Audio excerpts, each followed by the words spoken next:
We're going to do some more activities. So I thought we'd start with our G's and P's to get more practice, like I promised on those. This is found in your course modules, and reproductive unit 3. And it's my new G's and P's. Right at the bottom here. And if you just want to write down the answers, I would like it for you to maybe work them out together. Okay? What do you think? Yeah. Wait, is it in RH Unit 3. Okay. RH Unit 3 is finding at the bottom and it's practice, right? All right. So, and I'm going to probably just use these sideboards over here to write. And let's see, and I might have somebody read out loud, and we're going to count as we go. Actually, well, here, I guess I can read it from this angle. That's not too bad. So we have Marriott.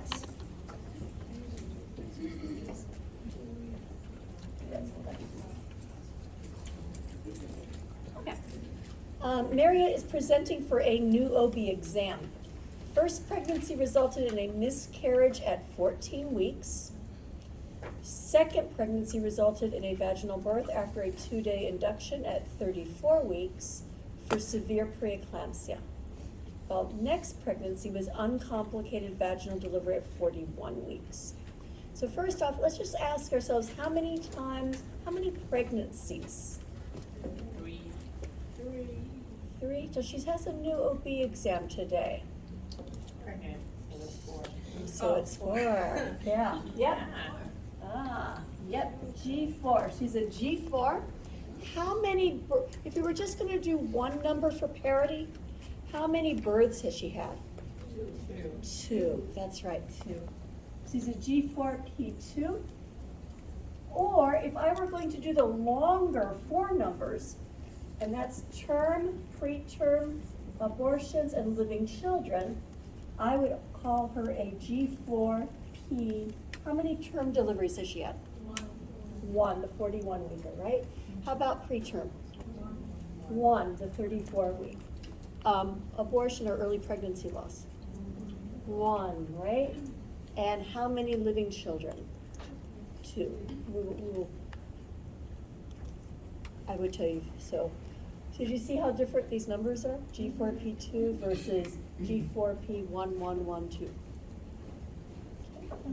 So the G's and P's and the G and P? GPAL, you want us to know like how to do both? Yes. Okay. Yeah. Nurses will use that language continuously on the OB unit.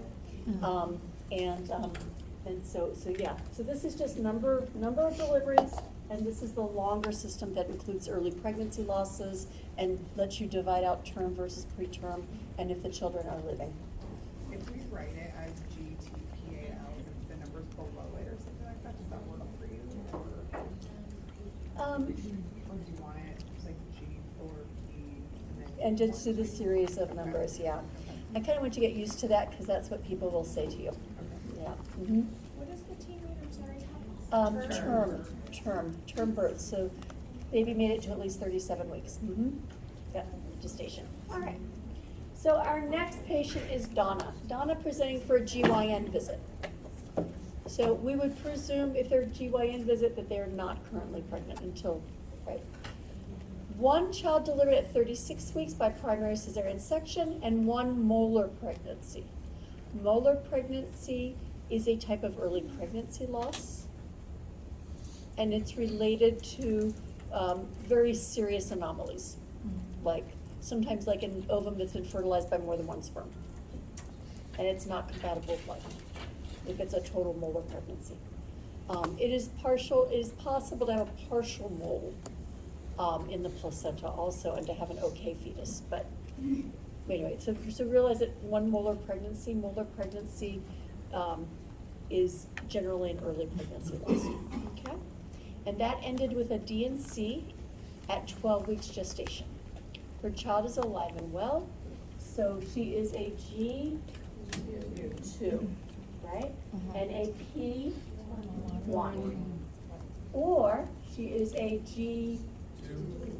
0, 1, 1, 1.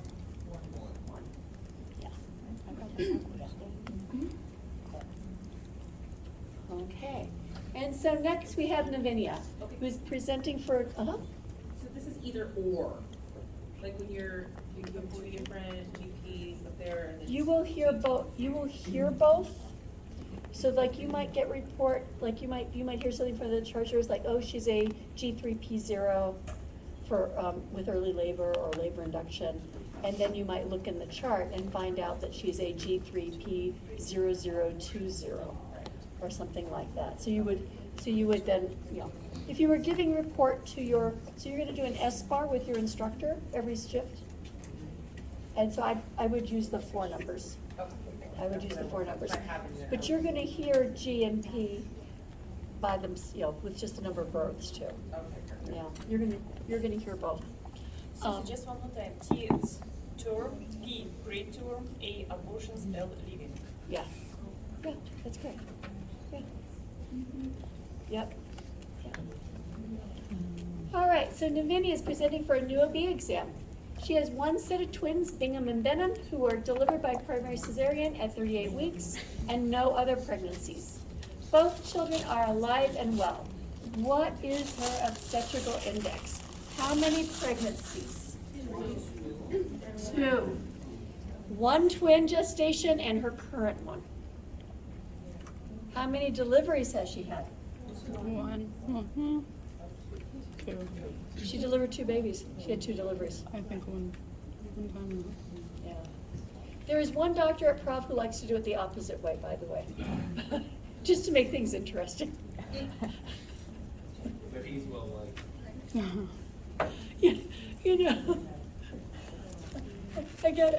Sometimes it's just like one of those things, so. All right, so this is the, what I've seen most commonly. I won't give you twins on a test question. I won't give you twins on a test question. But will you give us triplets? Just kidding. No. Rats or something. I know I said rats. Rats. No. You can call me a rat. She's on to me. You should say we count. I wouldn't do that either. 38. After 38 is term, right? It's 37. All right. And so she is also then, by the way, a G2P2. 38 weeks counts as term. 38 weeks counts as term. So she's a G2P2 and then 002. That's it, yeah. All right, now then, let's take a look at Maven next. Let me scroll down. So just one more time, please. Okay, when we count term. So if it's 37 weeks and 1 day. Their term. Preterm. And they get to 37 weeks. If they are 37 weeks, they're term. We'll count them as term. Now, all right. So now we have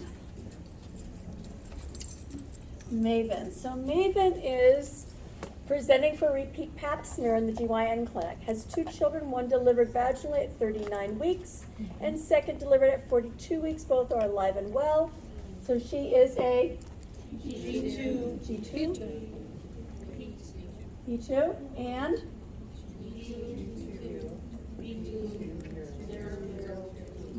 did you notice that these 2 patients who are not at all equivalent and have the same obstetrical index? The care setting's different though. Care setting is very different. They have very different needs, don't they? Yeah. And that's why this is helpful for just as a very quick and dirty piece of information. What it primarily tells us is that the patient has given birth before. Parity is a big deal in obstetrics because people labor differently if they're having their first baby versus a baby, second, third, fourth. And so that's a big deal in obstetrics. But, and we want the numbers to add up and we want to know if there's some sort of discrepancy. But it's also important for us to know the limits of what this tells us. So there are some very real limits as to what this tells us, and so I kind of designed this to show you some of those limits. And to show you, how somebody might say, oh, this patient's a G4P2, and then you listen to somebody else and it's a G4P1112. And it's the same patient, right? So I want you to, I'm just kind of also showing you how, getting some practice and showing you also where some of the real limitations are, right? You definitely need to look at the whole chart when you have a chance, right? Yeah. Just last time. So TPAL, we are counting children, not pregnancies, like twins. There are 2 children and 1 pregnancy, right? So we count children. Deliveries, so 2 children, so there's 2 deliveries.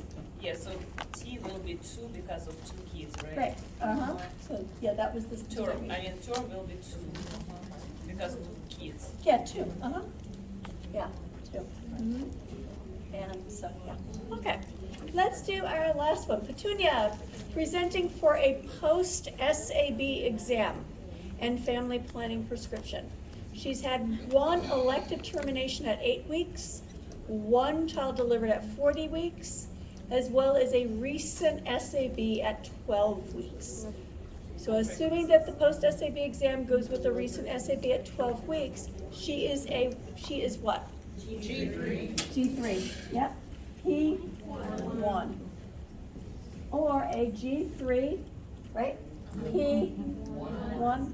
0, 2, 1. Yep.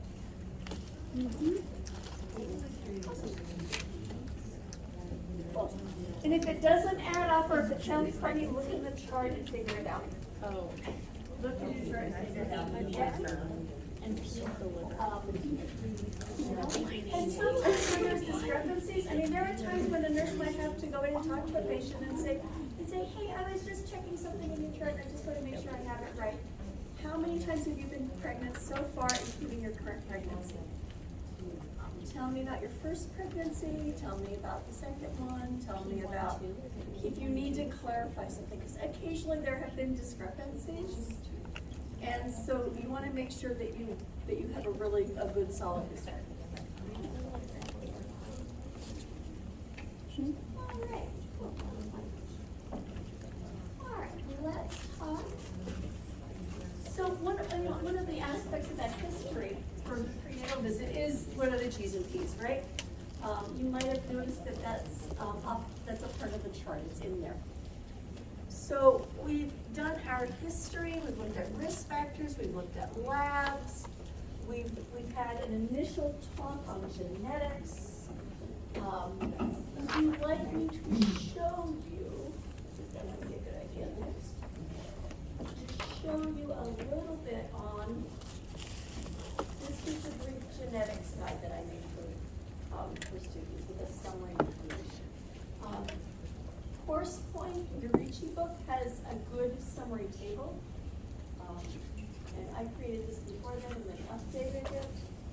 But this is, I'm starting with parental genetic screening. We screen people on the basis of the medical and family history.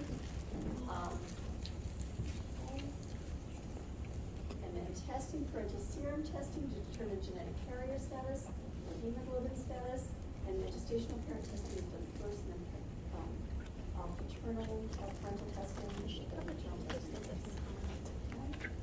and then fetal genetic screening, right? We talked about screening and diagnostic testing.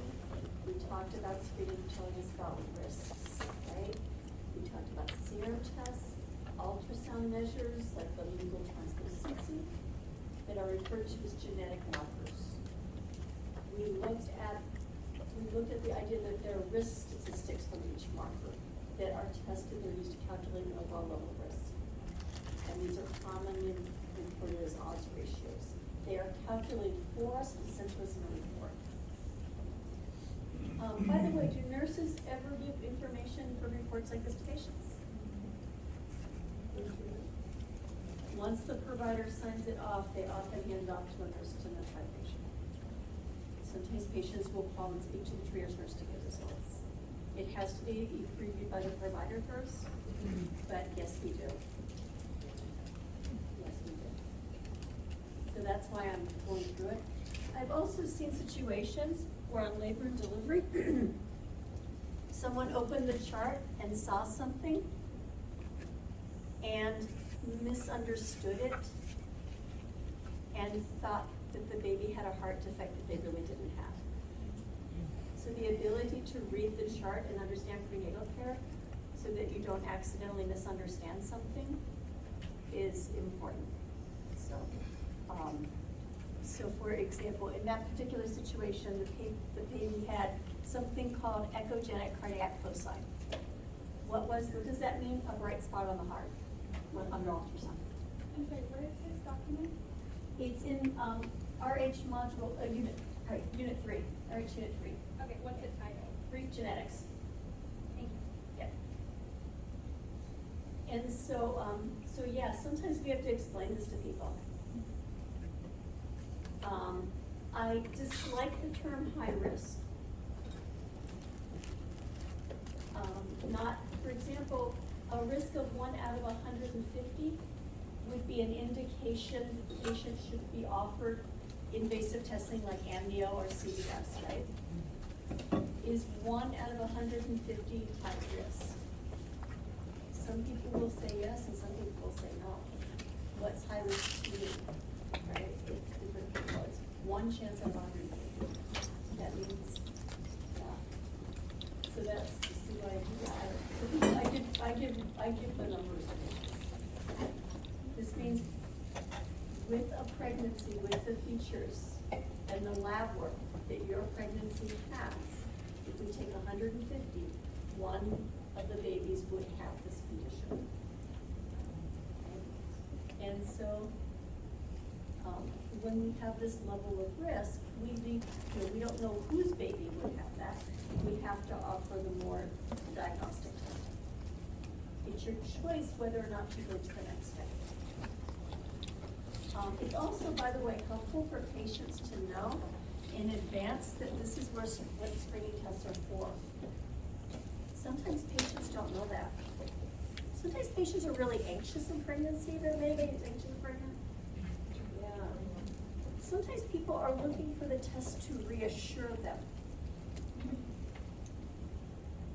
And if the test comes back and it's not reassuring, I think people might really be anxious or through the roof, right?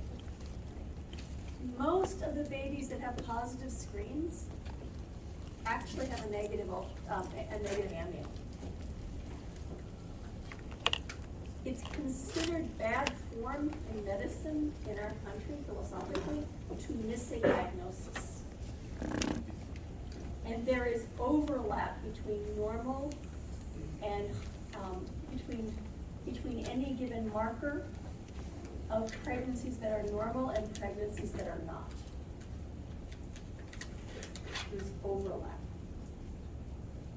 And we set the bar lower to try to capture more diagnoses. So that means we have to do an awful lot of amnios on people who are normal to try to catch all the people who might be have a baby with one of these conditions. If it would be helpful, I can draw some bell curves if you'd like. Are you good with where we are? All right. If you want more like math and graphs, I can do that for you. So, but for some people, it's helpful to see it. My brothers are very mathematical. They're not as wordy as I am. They're very mathematical, so I grew up around mathematical people. So sometimes I can speak a little math.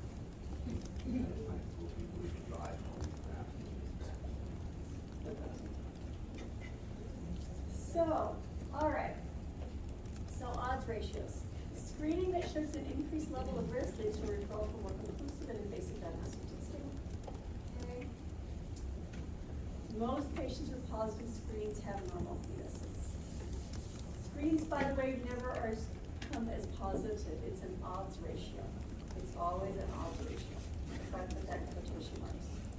Normal or negative screening means the patient has a normal level of risk. It does not guarantee that chromosomal anomalies are not present. So like it comes back 1 in 3,000. That's a very low level of risk, but it's not 0.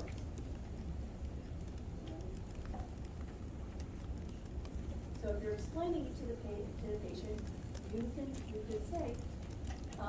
say that the screening test, in fact, showing very low level, normal levels of risk, right? And that risk is like 1 in 5,000, and at that level of risk, it's not normally recommended that you would go on to additional testing. It's always the patient's right, though, to go on to the more diagnostic test if that's what they want to. In fact, they could skip all of this and just do the diagnostic test if they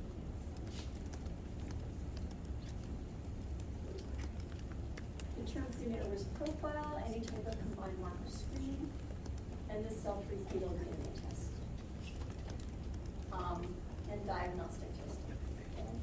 It is possible to have inconclusive test results with the diagnostic test. That's if we have an insufficient sample. When we do things like an amnio, we have to have a certain amount of fluid. We're actually looking at the fetal cells that have been sloughed off into the fluid. If we don't have enough fluid, we may not have enough cells. When this can happen with very early amnio, sometimes the textbooks will talk about doing early amnios at even 13 or 14 weeks. Pregnancy is very small, there's not a lot of amniotic fluid there, and so those are the ones that are more likely to be insufficient. Generally speaking, 15 weeks and up, 16 is considered optimum. The issue is that's getting later into pregnancy for those folks who may want to consider termination of a pregnancy. And so dates of pregnancy. So do you see how timely we have to be? Yeah. And if a provider isn't in the office that day, and a patient's needing to be, should be referred to amnio, which is basically might need to call them, have another doctor sign it off, and call the patient. Given a sufficient sample, result of diagnostic testing is considered. And so here's our, see, I put the dates in here. For your second test, dates are important in pregnancy. So this is what I want you to know. There are things I put in here that I've described. Lots of promise for cell-free fetal DNA. Risk of overdiagnosis due to false positives or becoming apparent. Popular, increasingly covered by insurance. CAP-A, fetal translucency, quad screens. We can also do targeted ultrasound in the second trimester, checking the anatomy. These are indications of an increased risk of chromosomal defect. Okay. We can also do more definitive testing like fetal echocardiogram if we're concerned about cardiac risk. Choriophilus sampling, amniocentesis. Technically, we can do amniocentesis. Technically, we could do it anytime after 14 weeks. But if we're looking at diagnostics, earlier is better. Does this kind of help? Just seeing that you've got a place where it's all put together? Yeah. So for the amnio, for the diagnostic, would they get, would it be 1 out of 250 again, or would it say your baby does not have, like it would be more definitive? It's more definitive. You get a karyotype report. Okay. You might also get something called, there are special tests called FISH, fluorescent in situ hybridization testing. We can test for specific single gene disorders too. Okay. So let's say we found out that the parents both carried cystic fibrosis genes, and they wanted an amnio to see if their fetus had cystic fibrosis. We can do that, and we would get a karyotype. We would get a report saying that it was positive or negative for cystic fibrosis, and we'd actually even be specifically told in scientific language what the exact DNA defect is. There's actually more than one possible gene defect. There are a variety of mutations I can do with that sort of town. So yeah, there's even greater levels of technical detail. I don't want you to go that far. Yeah. What I want you to know is what I put together there, because that's the foundation, and that's a level at which you might discuss it with the patient. Often nurses are expected to provide the education on genetic screening to the patients. And so we have to have a good general idea of what's going on and be able to talk to a patient about it. Like if a patient says, I'm really anxious about my pregnancy and I really need the best testing again. Right? I need a strong, reliable test, right? That might not be a PAP-A with HCG. That would be a CVS or anything. There's one advantage that amnio has over CVS, and that is we can check neural tube defect risk because the AFP of amniotic. So, and that's worth knowing too, because we have to tell people what they're being screened for. If they want that screen. So anyway, with the complexity of genetics, I thought I would just put something together for people. I hope it helps. I know it. Are you guys okay? You're like, wow, Susie, something else is complicated. Oh my. I promise things get easier after the 3rd week. I promise. After the 3rd week.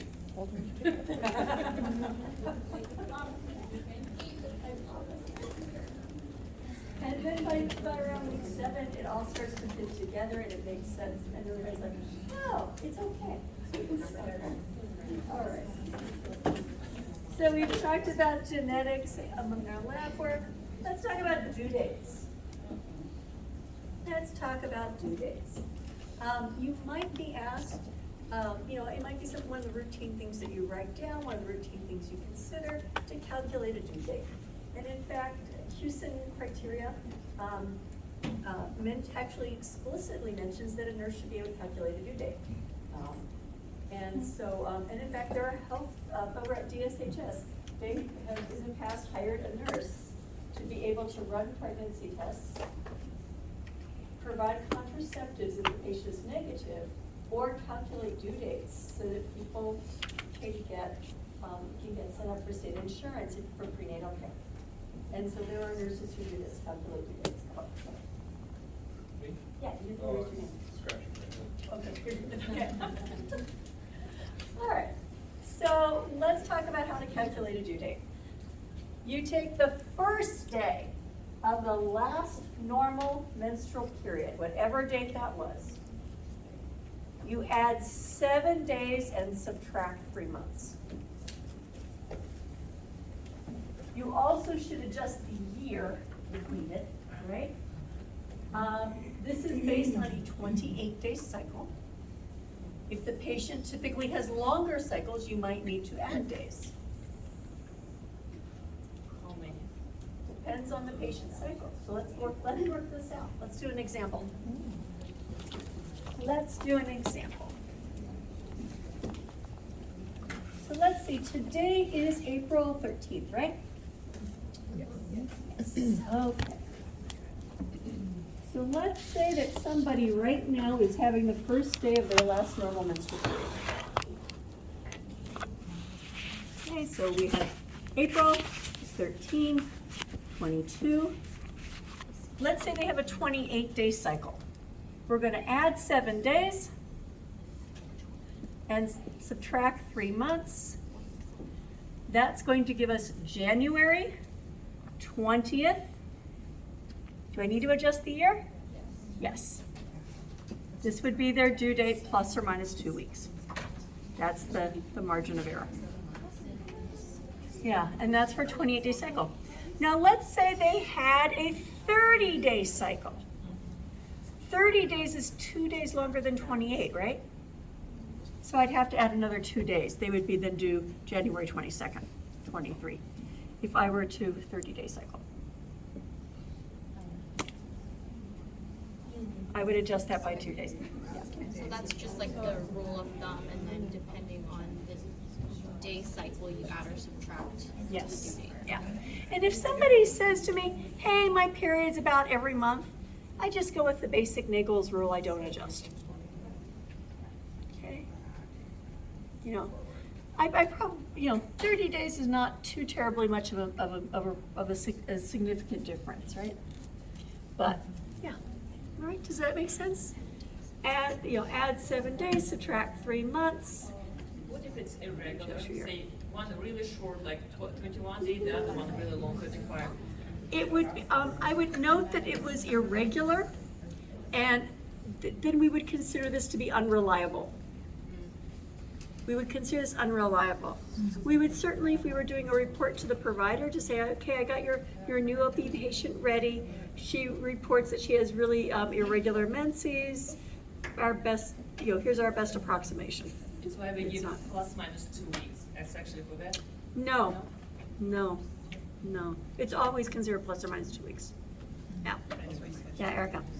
And would you say it's unreliable as well if the patient was like, I think this was my last menstrual date, but I'm not sure? Yeah. When people tell me that, I write down the information they give me. And I usually, if I were handwriting it, or if I were typing it, I'd write approximately. Okay? Approximately, 4/13, we'll say, 4/13/22. Or I might use the approximate symbol that you had in math, right? 4/13/22.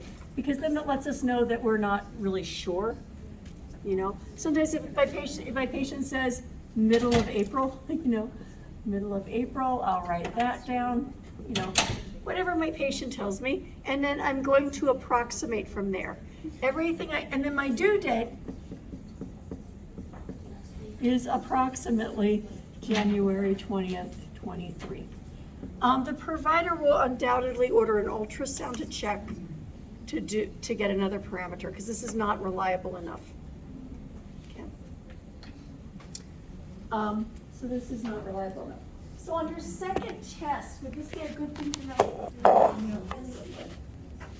Yes, it would.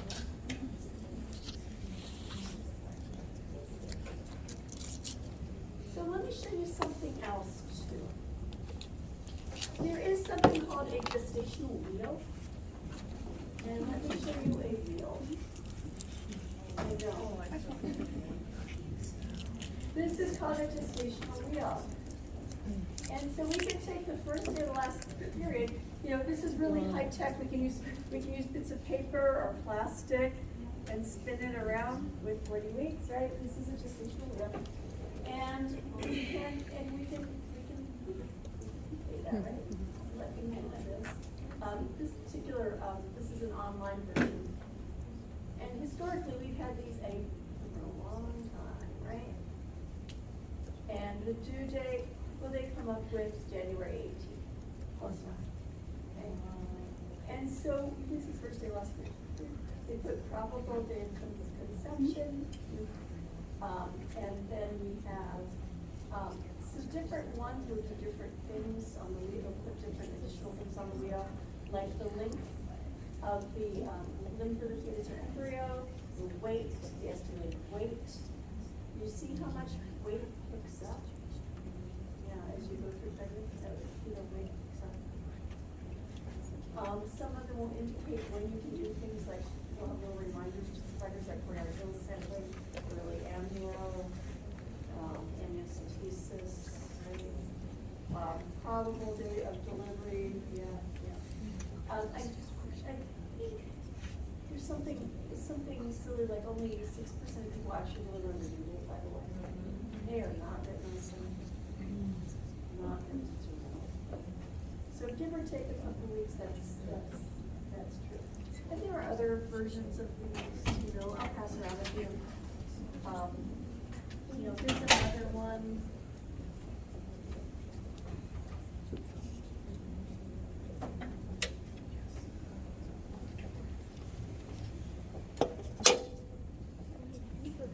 So like, for example, this one even says expected date of confinement. Remember something different. So you can see different parameters there. A lot of companies that make baby products that do integrate, like here's one from a lab, Integrated Genetics. They make genetic tests. People use these for advertising a lot. There are just online gestational wheels in Advect, by the way. And the triage nurses often use them, right? But one of the really lovely things about this So let's say my patient's last menstrual period was November 14th. I can take my wheel and write November, do November 14th. And then today, my patient's coming for prenatal checkup. And so today, I know that they are 21 and a half weeks gestation. They're 21 and a half. And so I can ask them if they felt their baby move, right? I'm expecting that they felt fetal movement, and they still feel fetal movement, right? I can talk to them about like their decisions on lactation. I can find my care where I'm discussing educational topics. I can ask them about have they gotten signed up for childbirth classes for later on in advance, or what they plan for that, or getting pre-registered at the hospital. I have some money. So you can see how we would use something like this stuff. And certainly EMR can fill these things in for us depending on the EMR system we have. But you should know what a wheel is and how to calculate it. Okay. All right. And like I said, I'll pass the group around.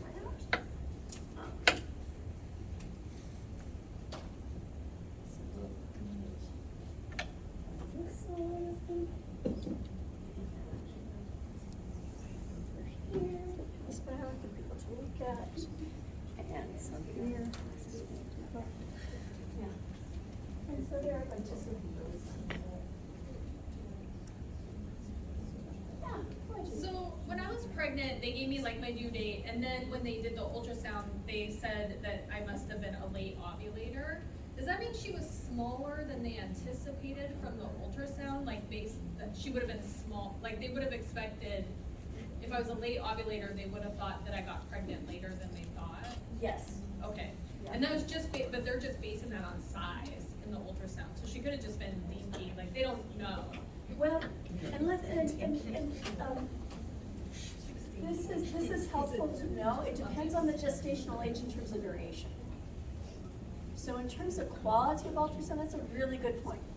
Early ultrasound, there's not a lot of variation in size. So an 8-week ultrasound, the reliability on due dates is thought to be plus or minus 5 days. At 18 to 20 weeks, we're plus or minus 10 days, like about a week and a half. If you get a 30-week ultrasound, we're plus or minus like 20, 21 days.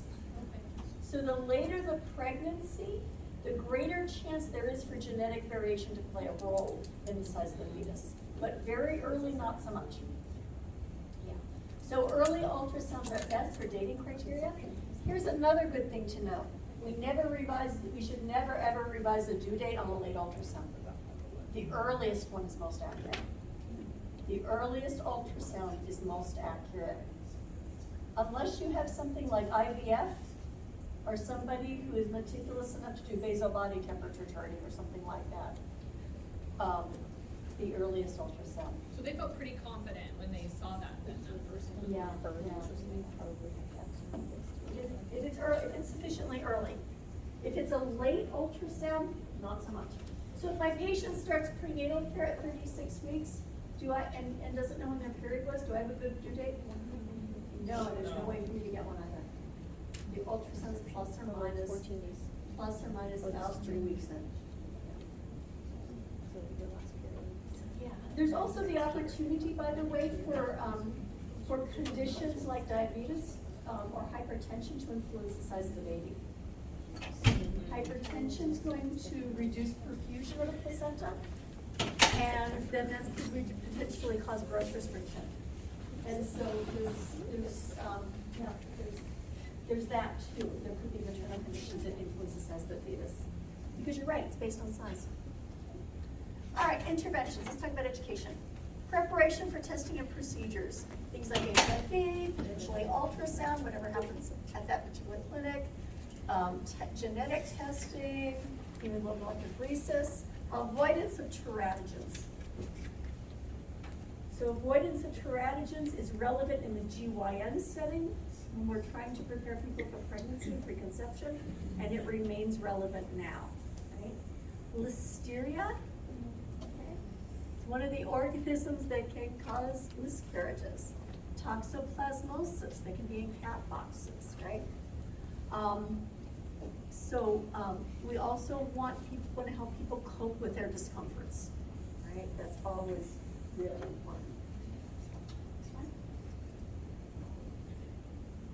So let me just make sure. So our general nutritional advice. You've got 7 nutrition questions on your second test. Would these slides be important? Yes, they would, yes. Awesome. All right. Additional 300 calories per day is recommended in the second and third trimester. There's no need for additional calories in the first trimester or prior to pregnancy for that matter, unless the patient has a BMI under 19. You know, if the patient had a BMI under 19, okay, maybe they can have some extra calories. We expect again 25 to 35 pounds of weight gain for the average patient. We need more calcium, more protein, more iron. And that does probably all make sense to you at this point, right? All that is. Yeah, that makes sense. Prenatal vitamins are taken 1 per day, every day. We do not typically double up on them because we don't want them to have excess vitamin A. Remember that things like retin A, things that have isotretinoin, which is the generic Accutane, those are interfere with folate metabolism and can increase the risk of neural tube defects. So we don't want excess vitamin A, so we don't double prenatal vitamins. If a patient needs additional minerals, we supplement them separately. So let's say we have a patient who's lactose intolerant, right? So they can't have, they may not be able to tolerate dairy products well. Maybe they can take lactate, which is the which is the enzyme for lactase is the enzyme for lactose, which is the milk sugar, right? So maybe they could take lactate tablets or use lactate type milk that has the enzyme in it, or maybe they need an additional supplement for calcium. And maybe they need extra calcium. Maybe they need to take calcium citrate in addition to what's in their prenatal vitamin. Prenatal vitamins, by the way, usually only have about 200 milligrams of calcium in them, and you need really about 1,200 in pregnancy. So 1 tablet of a prenatal vitamin isn't going to give you very much calcium. Calcium is a bulky mineral. If we put enough calcium in that, they'd never be able to swallow it. So in case you're wondering why they don't, that's why. It's bulky. We're also hoping calcium is best from the diet for people who can take it in their diet, right? Iron. Here's another issue. Calcium and iron can bind each other.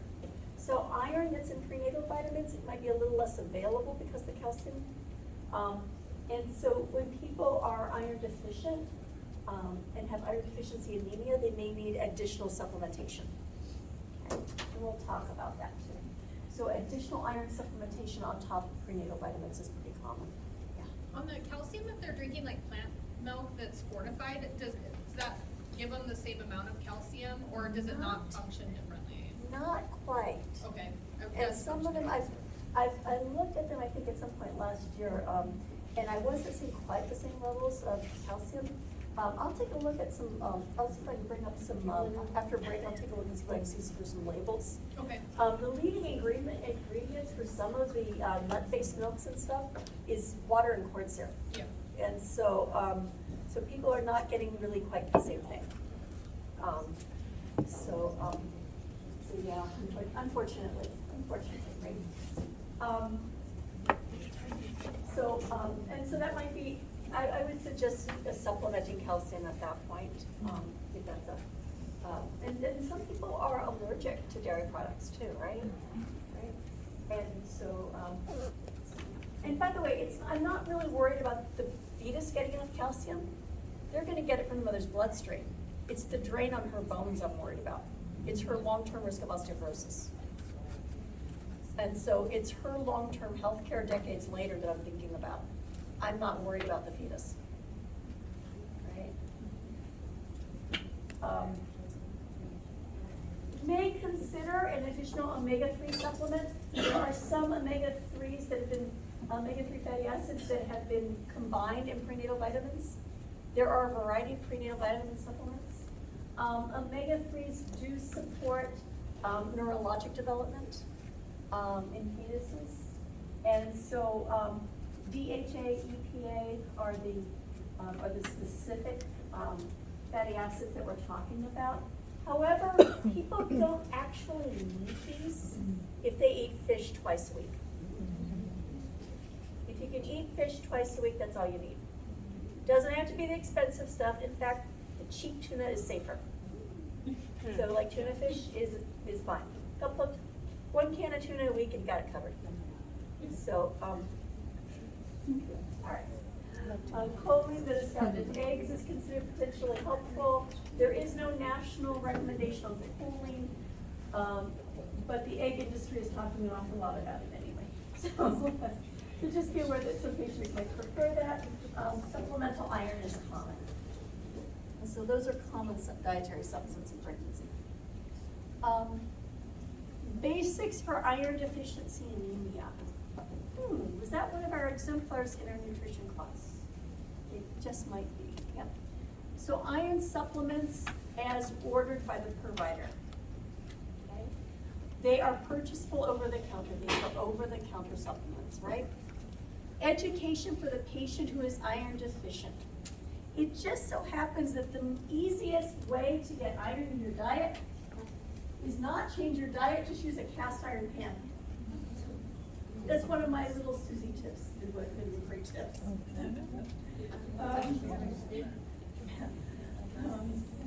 Yeah, and so cast iron pans, I have a cast iron wok at my house. So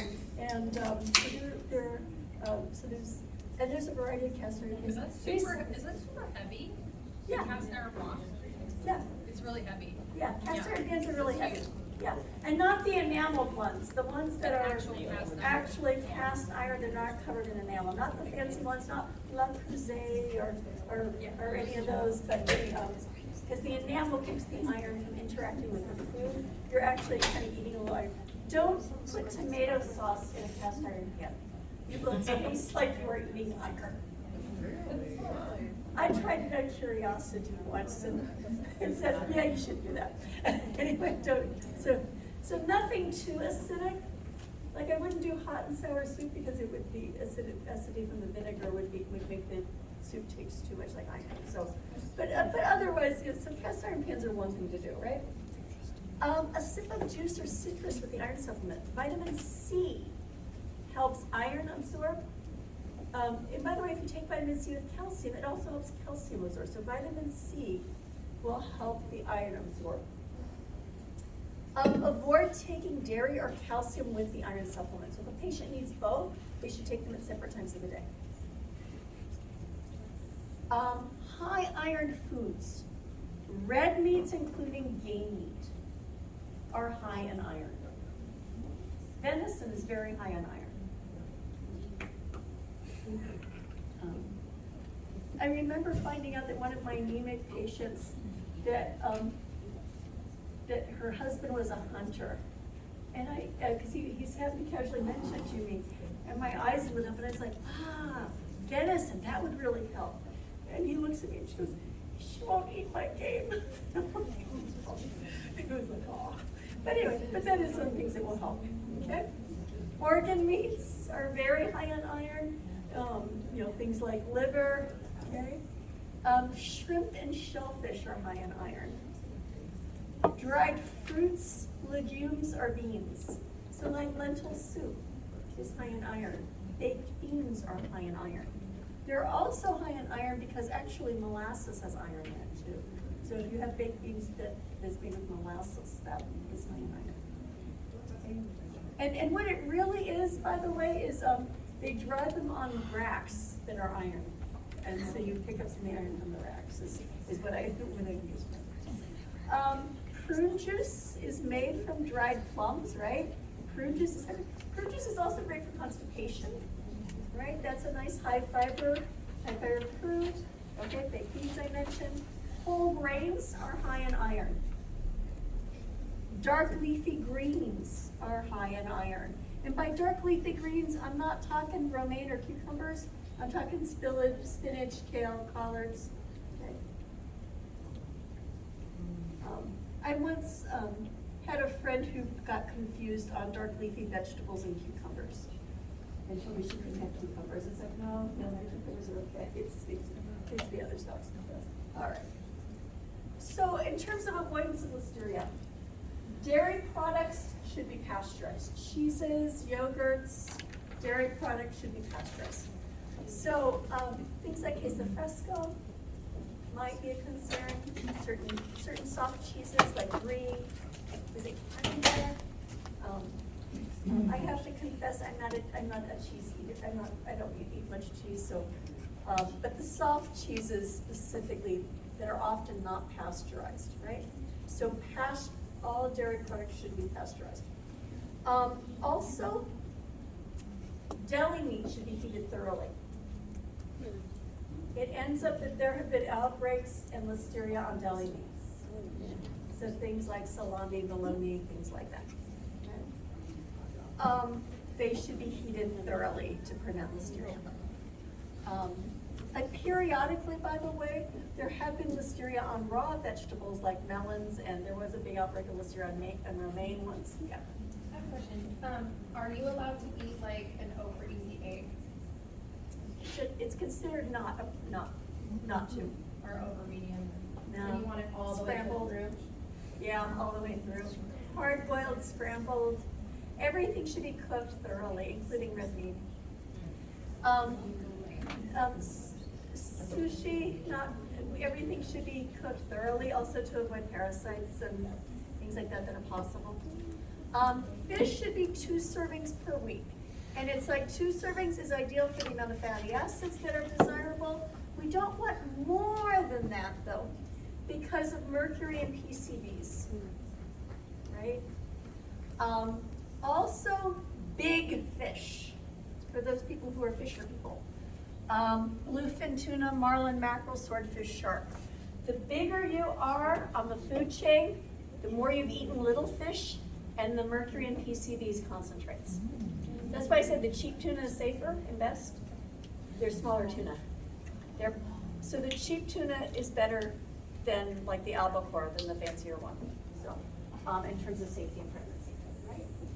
We want to talk to our patients about appropriate weight gain.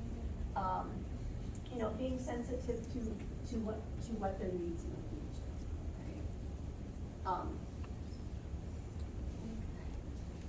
Recommended weight gain by trimester. First trimester, they are anywhere from -4 to +4 for the trimester. Okay, -4 to +4 is normal. So if somebody loses a pound or 2 in the first trimester, I'm not worried about it, right? Okay. Somebody gains 3 or 4 pounds, that's fine too. Although some people throw up, some people have to eat to make the nausea go away. And that's possible too. Sometimes people have specific cravings for things. I do recommend, by the way, that people go with their cravings, assuming they are safe foods.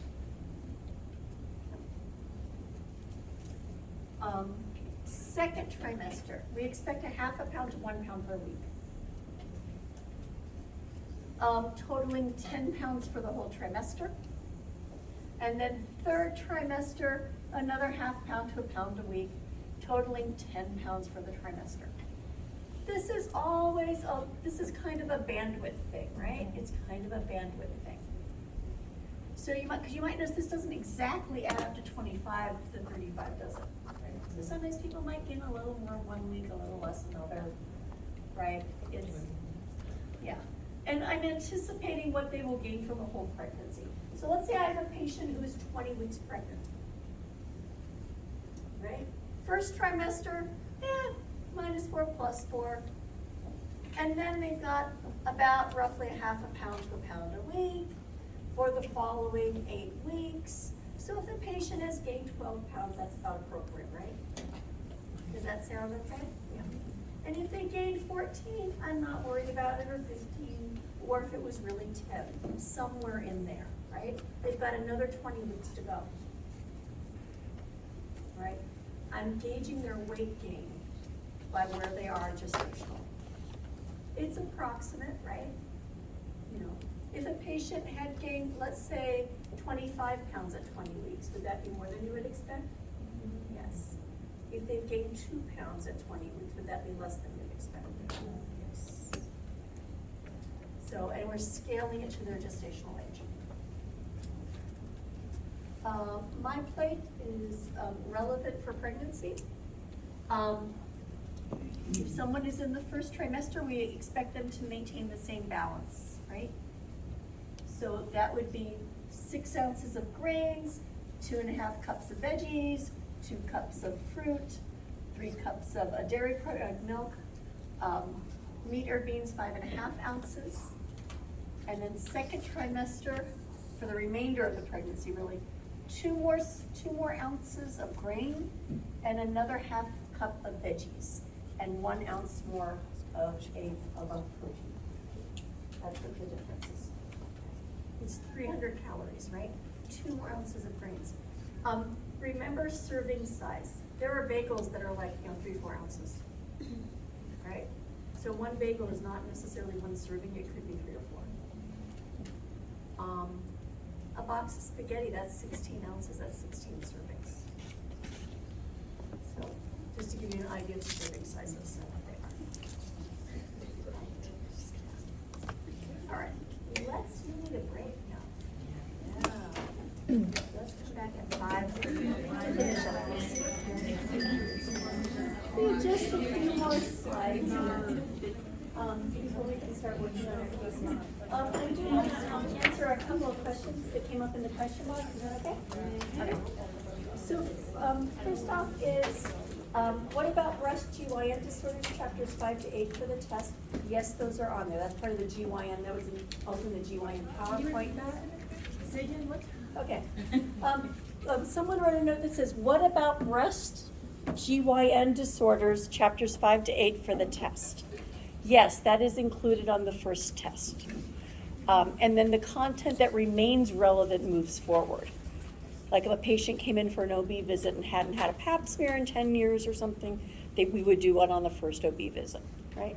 So some things move forward. And so breast and GYN disorders. And specifically, in the PowerPoint, I am trying to teach you, I'm trying to summarize the most important clinically relevant pieces, right? So things like, what's a suspicious family history for breast cancer risk? For genetic variation, right? Right? That was in one of your slides, right? Yeah. So like if I'm taking a history on a GYN patient, and like I gave you an example of someone I grew up with. Her mother had breast cancer diagnosed at 63 and died from it. And her sister had bilateral malignancies at age 32. Is she high risk? Yes. If she called me for a breast lump, would I get her in as soon as I reasonably could? It doesn't have to be a same-day appointment, but that's somebody I'd be concerned about, right? That is absolutely somebody I'd be concerned about, right? So I want you to have, so things like that. Could you review a history and know what's important, right? If you were talking to a patient who came in about a GYN appointment, and they asked about, screening for breast cancer, could you tell them about it? Could you tell them what the standards are? And I told you which standards I'm looking at, right? 40 to 50 every 1 to 2 years.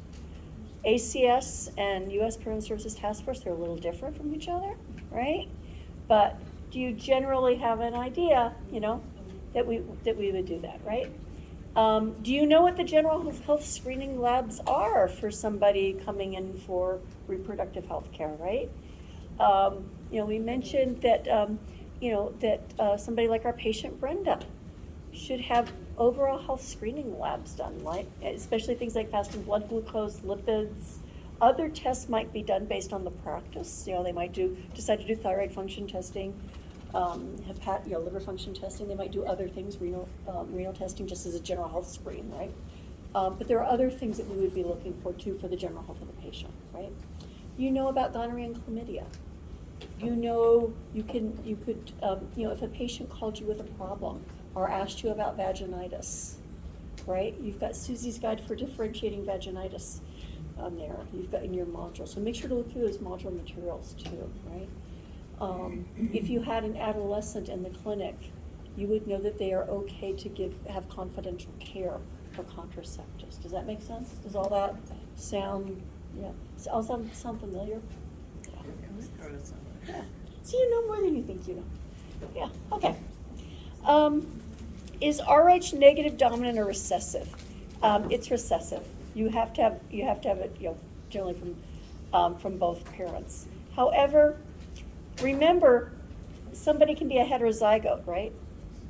So you could have a parent who is Rh positive, and they have one positive gene, one negative gene. And I shouldn't say it's negative, it's whether or not you make that protein. Do you make the Rh protein on your red blood cells? People who are Rh negative just don't have that gene, right? To tell you what that really means. They just don't have the gene, they don't make the Rh protein, right? So if you have one of the genes, you do make that protein, you are Rh positive. But you're a heterozygote, you could give when the chromosomes separate, your child might not get the gene that codes for the Rh protein. And so therefore they could be, an Rh positive person can have an Rh negative child. If you have two Rh negative parents though, you can't have an Rh positive child. Neither one of them make that protein. Yeah, you got it, yeah. Okay, all right. Can we do the new OB debriefings on Zoom?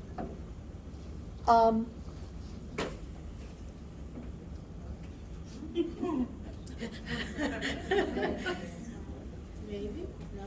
I think that's okay. I think you guys did a good job of being available. Would you prefer that? Yes, if you don't mind. I don't mind. I think you guys have been working awfully hard, and I saw a lot of people who were very well prepared, and just were right on top of things and contributing. You squeezed 2 whole cases in an hour with me the other day. Did you know that? Wow. So I'd say you guys are doing so wonderfully. How could I refuse such a request? All right. Would you be good with that? Is that all right? Does that help? Yes. Okay. Yeah, Erica. Will you send them to me? Yes, I'll post it in the calendar. I'll need to do it later tonight. I promised Candace I would go take a walk and do some exercise tonight because every once in a while I need to do something to keep me going too. Okay, We'll still have that open lab prior to our checkoff, though, correct? Yes. Okay. Open lab will be open lab time for those people who are doing open lab. Yes. We'll all be here doing that debrief. Yeah, that's true. Open lab, yeah. So, yeah. Open lab, yeah. Open lab is available. Are there any teams who think that, I'd rather do this in person? I can't be 2 places at one time. It's hard to split it. But it'd be too awkward to do both on Zoom and live. We could always do it here on Zoom too, if we were planning on being So you're okay? Okay. Is everybody good with that? Okay. All right. I think that helps pardon? So it's a final decision. What's Annie? Yeah. What did you say about already being here? If we have a skills checkoff in Becky and Tracy's group, we have our checkoff tomorrow. Yeah. And there's an open lab prior to that, so we'll be here already. I was just wondering for Friday, because, we're team 4, and Yeah. we'll be here anyways, too. So team 4 will be here anyway. So why don't we do that in person? That way we don't have to wait for people to get home. Okay. Would that be okay? Yeah, and if team 4 wants to do it on Zoom, that's okay. But if it takes time for you to get home, then we lose. Then it runs later in the evening. Is that going to be okay for team 4? Say that again, I'm so sorry. Team 4 is doing their debriefing right after our policy orientation on Friday, and so I hate to kind of So we're gonna do it in person. do it in person. Is that okay? Yeah. Is it okay if team 4's I'd rather end earlier. end earlier? Okay, yeah, I hear you. Okay, cool. Yeah, because then we don't have to worry about getting home. Okay, so Zoom tomorrow, live on Friday. Sounds good. All right.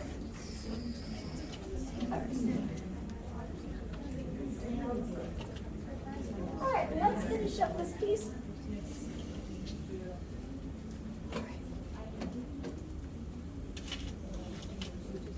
So, dental care.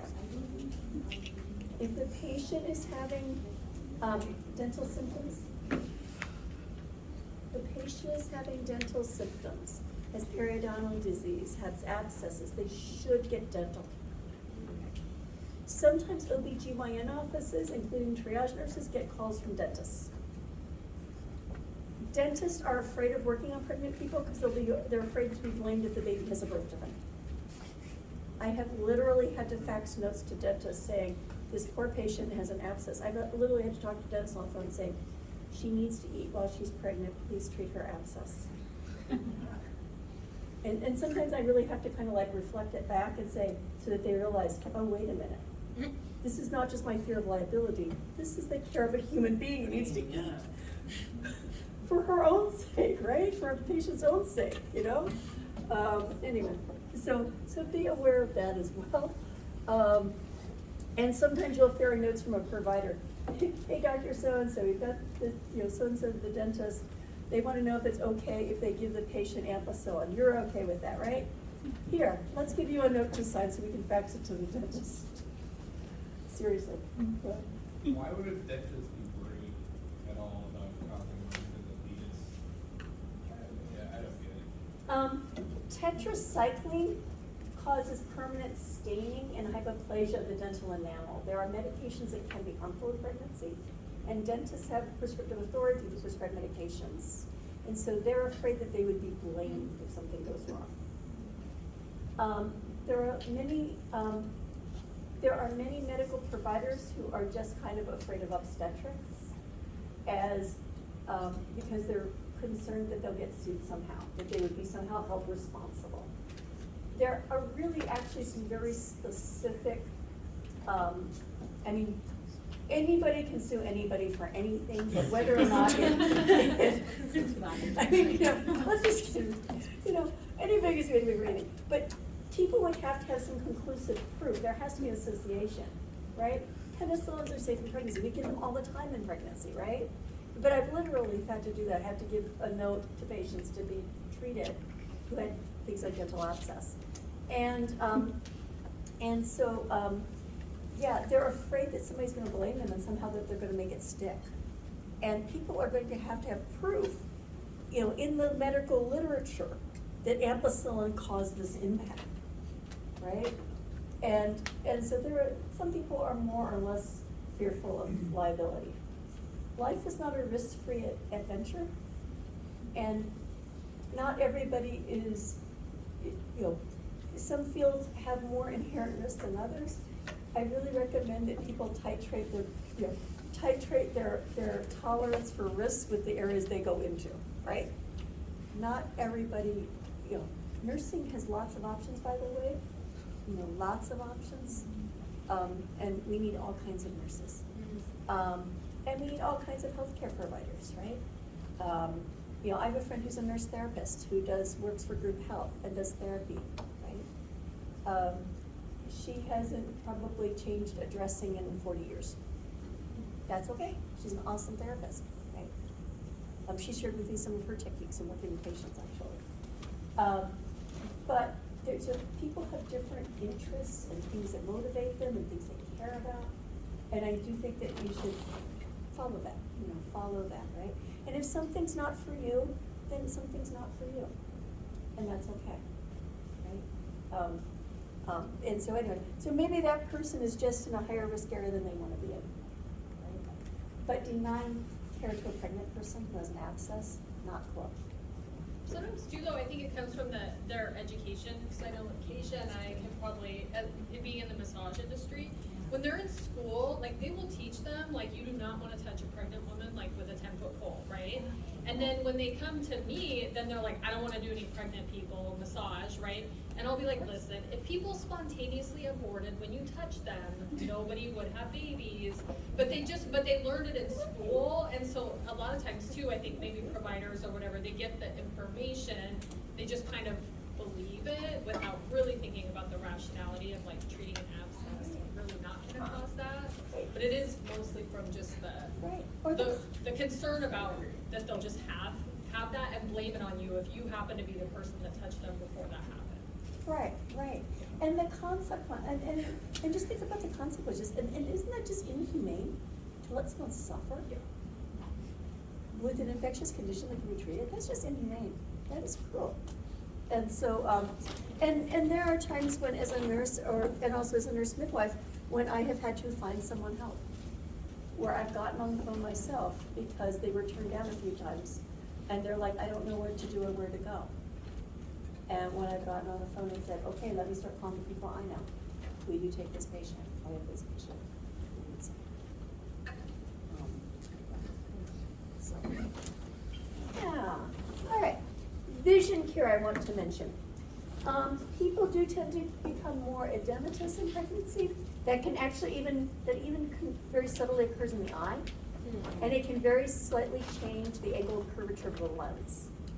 If somebody needs new contact lenses or a new prescription, early or wait till after the baby's here. Glasses and things like that cost a lot of money, right? There they can, yeah. And so, you want a good prescription, so that's something to suggest to patients. If they want to talking to them more about fetal development, people are sometimes curious and want to know where. And seat belts. People should wear seat belts and should be reminded to wear seat belts during pregnancy.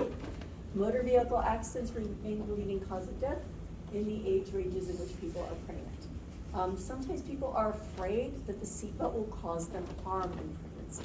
They're afraid the seatbelt would hurt the baby in the event of an accident. Sometimes when people say that to me, which has happened like this is a very common thing, I might say, well, it doesn't hurt as much as the steering wheel or the dashboard. Just because sometimes people need to think about the alternative, right? It's not that I haven't seen people bruised by a seatbelt before, I certainly have, but the more serious abdominal trauma is going to come from a steering wheel or a dashboard. And so just kind of reminding them that and they should wear it low across their hips, under their belly. They should wear the shoulder harness, the full thing, drive safely, right? Okay. Exercise. Exercise is desirable in pregnancy. And people who exercise regularly, their husbands and research has showed that they have somewhat shorter labors. It can be mild to moderate exercise. Once there are 12 weeks and beyond, though, it should avoid risk of abdominal trauma. Avoid risk of abdominal trauma. There is some thought that we should prevent overheating. The data on that is not good. There was a research study that looked at all patients who achieved a particular temperature in pregnancy and found an association with increased risk of birth defects. However, they also included the people who had a fever from an infectious condition. So the data wasn't good. And then when they looked at people in Finland who commonly sauna every week, they had no increased risk. So we don't think it's the temperature as much as it is if somebody has a fever and an infection. Fevers are teratogenic. Fevers are harmful in pregnancy. I would much rather have a patient take a dose of acetaminophen or ibuprofen to bring down the temperature.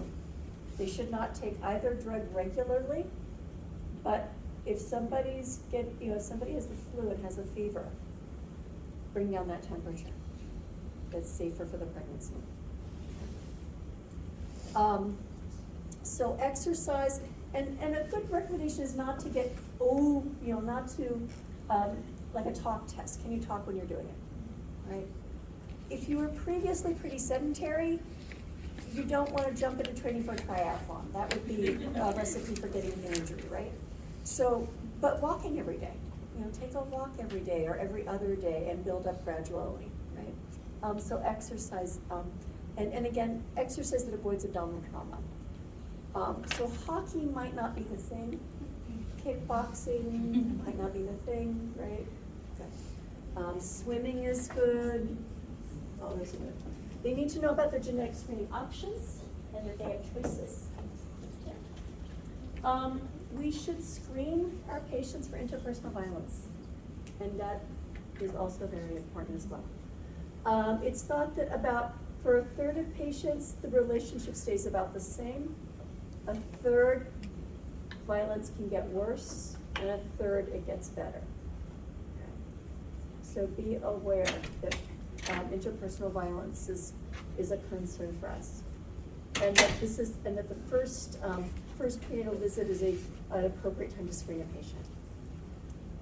Signs of first trimester complications the patient should be aware of.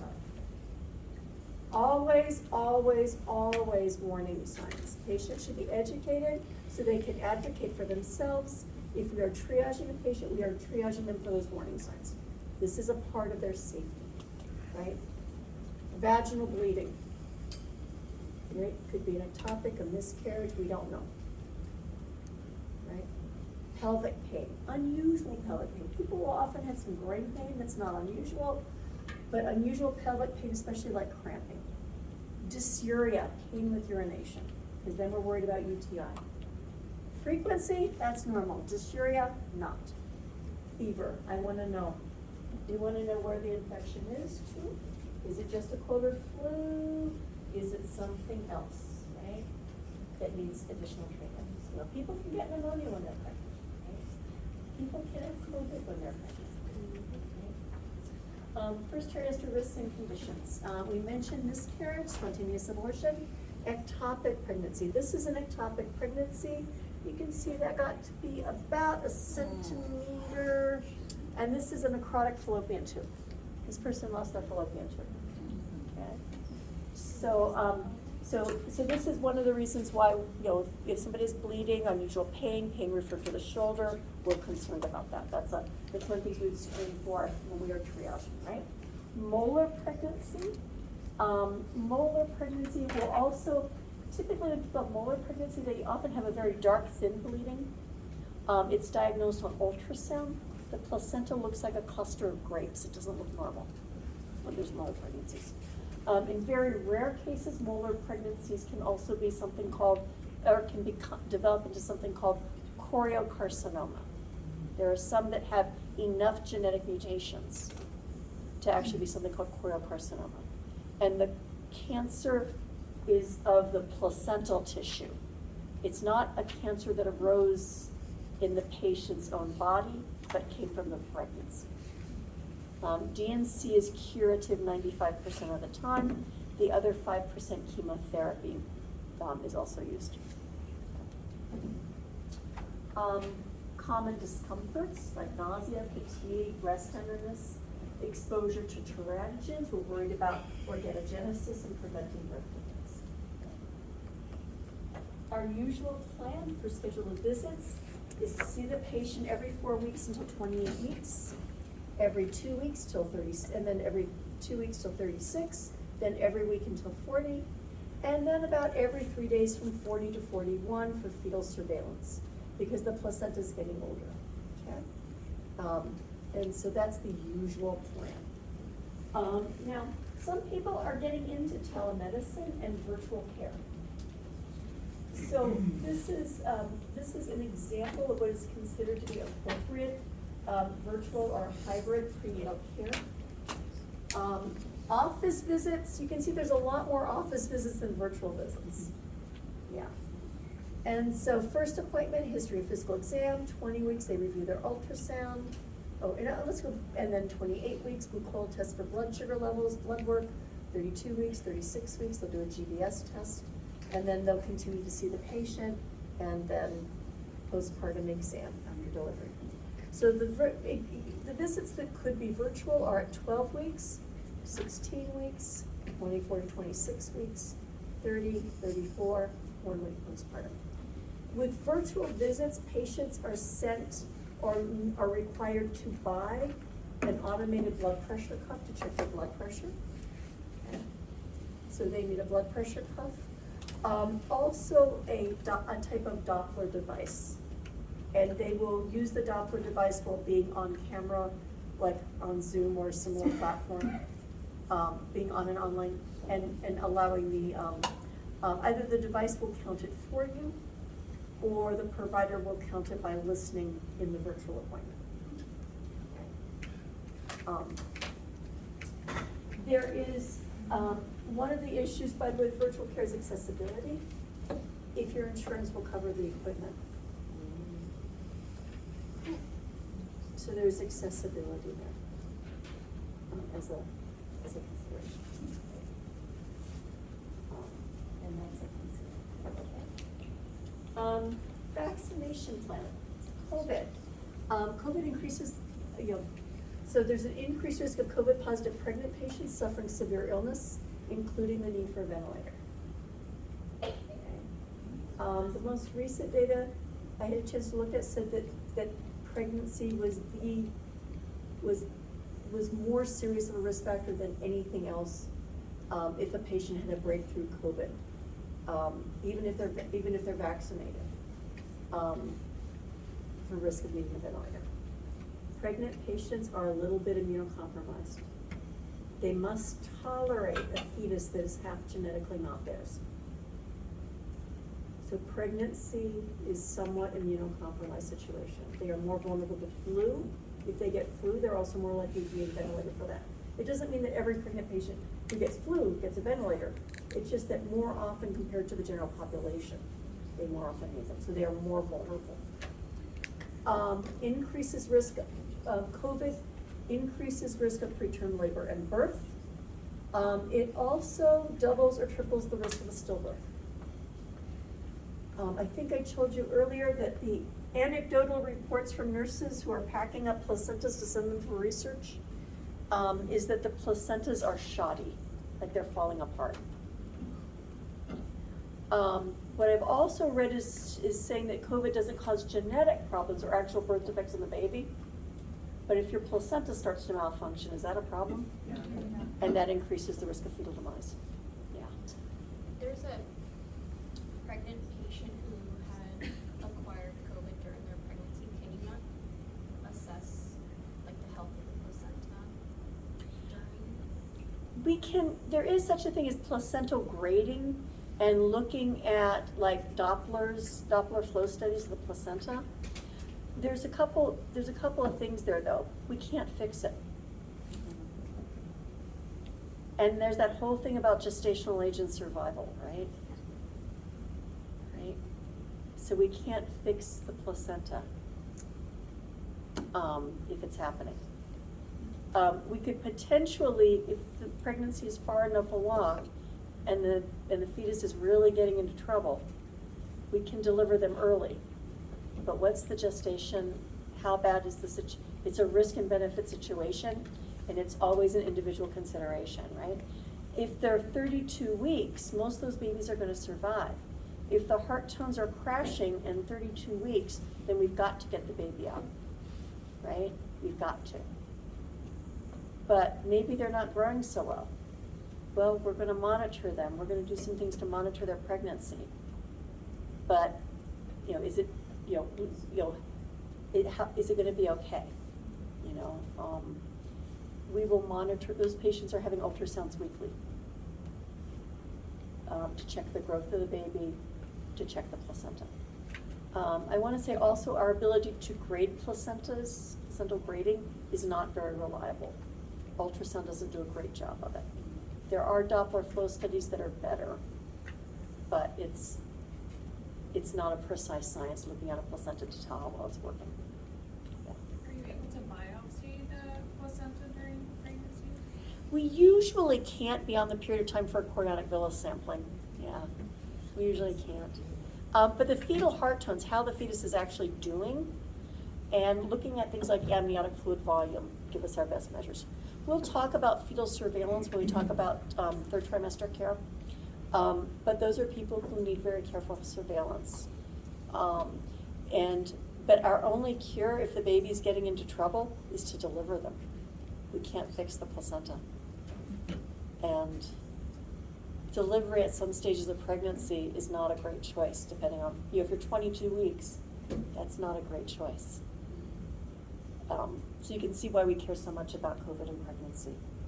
It's like, and so vaccination with Pfizer and Moderna is very much recommended by both ACOG and the CDC for pregnant patients in the first trimester if not previously vaxxed. So, and keeping up with their boosters is recommended.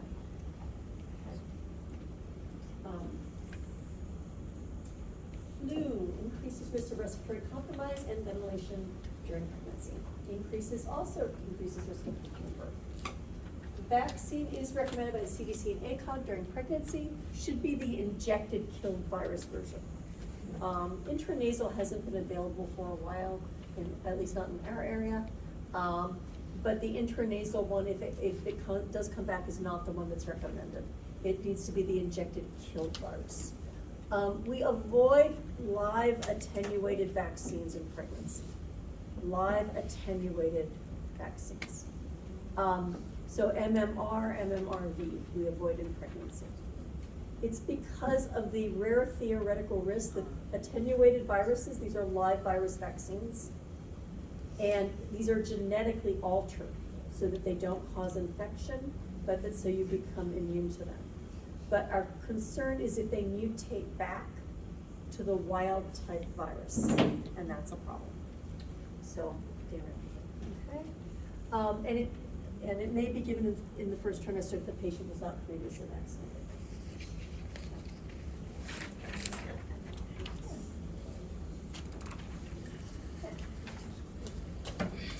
So,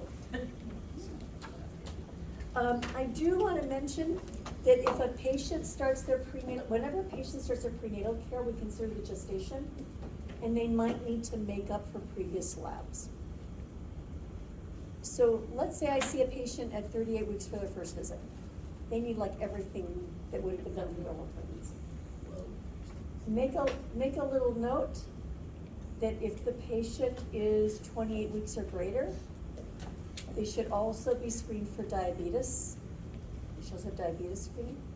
We'll talk about what that is later. At 36 weeks, we also do group B beta hemolytic strep testing, so GBS testing. So 28 weeks and beyond, diabetes screening. 36 weeks and beyond, GBS screening. Let's see. What if a patient transfers their care in pregnancy? Well, you know, Pardon? I think if they have a prior lab and they bring it in, then it's. Fine, we take it. Yeah, you're right, absolutely simple. And we'll request it from the other clinic too. Even if they don't have it, we'll request it. Insurance companies don't like to pay twice for lab work and stuff.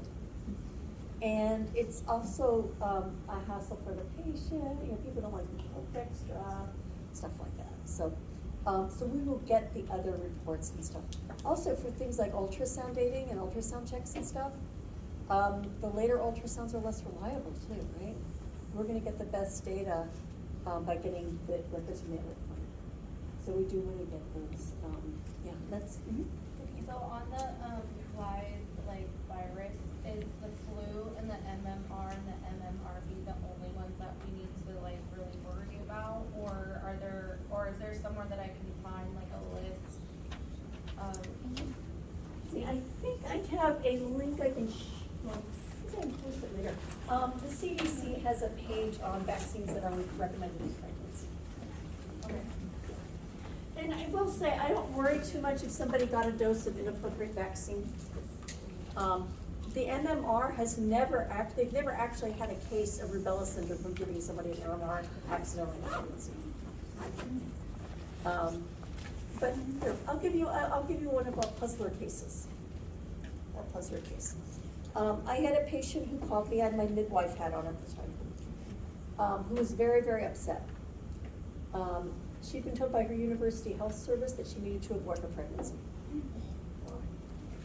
What had happened was she came from another country on a student visa to attend a college in the US, not here. This is somewhere else many years ago. And she didn't know to bring her vaccine records. And that particular place had previous outbreaks of rubella. And so they were requiring that everybody have a proof of rubella in order to be allowed to register. Now, if you are on a student visa, you can't not register. You can get in trouble with immigration if you aren't registered. So she was effectively kind of coerced to having an MMR, even though she told people, hey, I was vaccinated. You know, I was really vaccinated as a child. But they didn't believe her exactly, and they wanted proof because of previous outbreaks on the campus. Anyway, the weekend before, she had taken kind of a chance with someone she had met and had intercourse. And a week after her dose of MMR, she had a positive pregnancy test. And a physician at the university told her that she had to abort. This was not consistent with her personal values or philosophy. And she called me in absolute tears because she was told that she must abort the pregnancy, and that was the language she gave me. And so, yeah. So what do you do?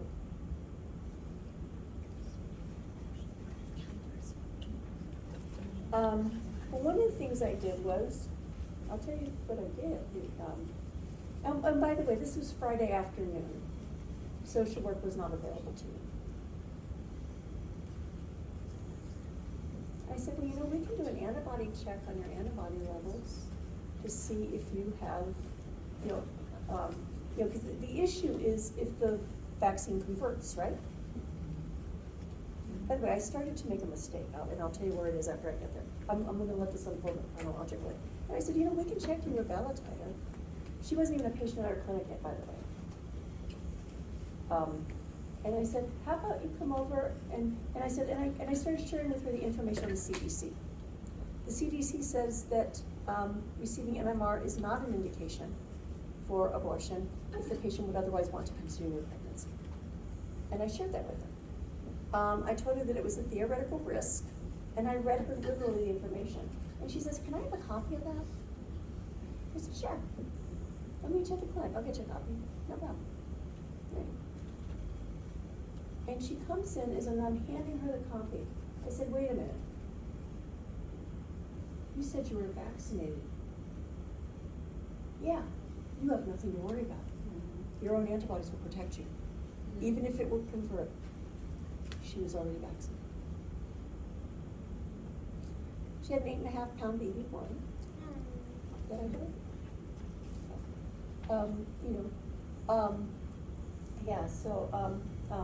By the way, rely on your own thinking. You are always responsible for your own practice. You are always responsible for your own practice. The physician had panicked because what they realized is that they had done a mass vaccination program on people who are in their reproductive years, and it's contraindicated to give MMR to somebody who's at risk of being pregnant.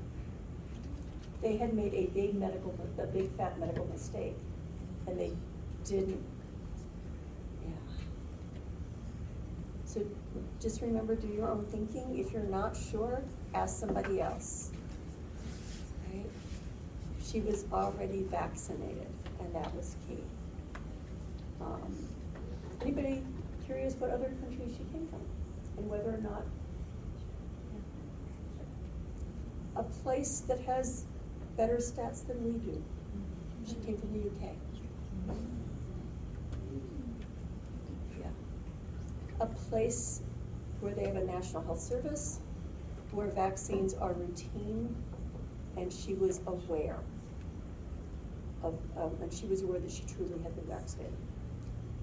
She was also going into a healthcare field.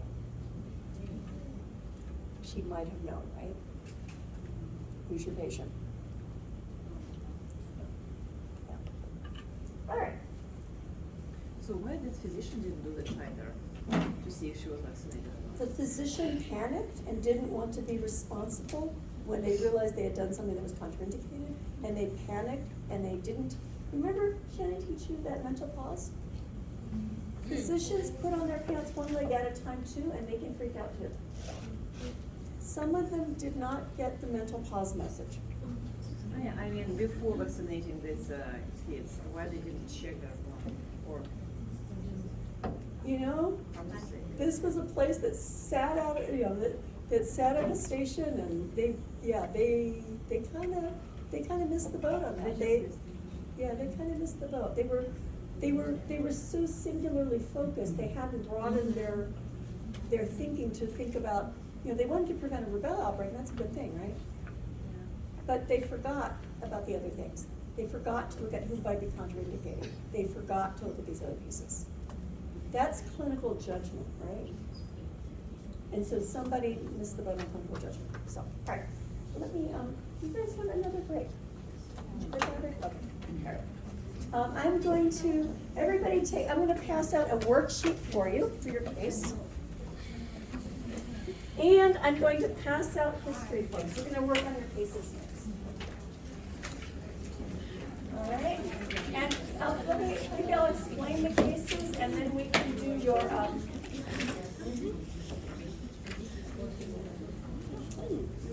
really?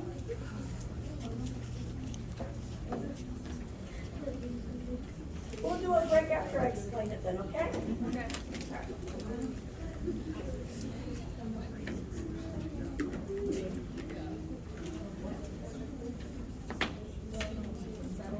So this is the pre-briefing that we're going to do. I'm not going to assign you, you are going to assign yourselves with somebody that you haven't worked with yet. And somebody's in your group.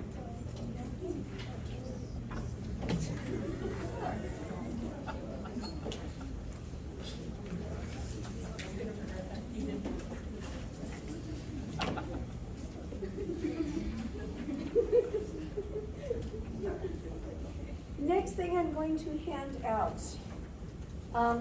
All right, I've run out of staples, and the usual places where staples live, they no longer have staples. So just so you know. As our college comes more in person and more in person, the things that disappeared from the supply rooms will have to come back. So some of these got stapled. I stapled till I ran out of staples. Make sure you have 2 pages. There are 2 pages. The first one should say UCLA Health System. So the first one should look like this. There are 2 double-sided pages. So just make sure to grab.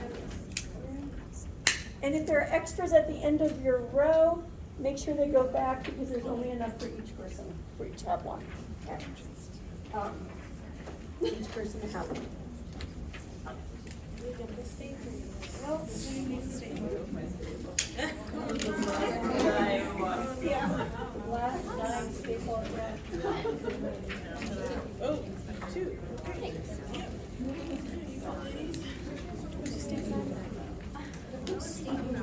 Oh.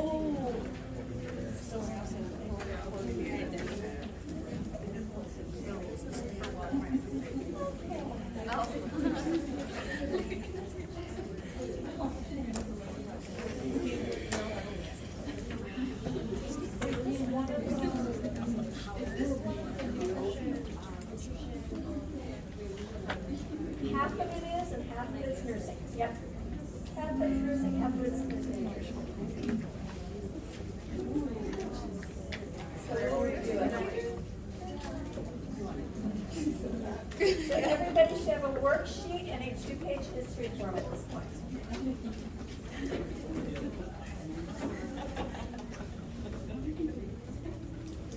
Okay.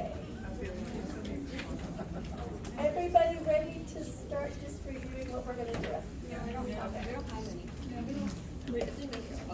Are there more, any forms in the back that you can make your way back up? This is the second one. Okay. Riley has a stapler if you're gonna do that.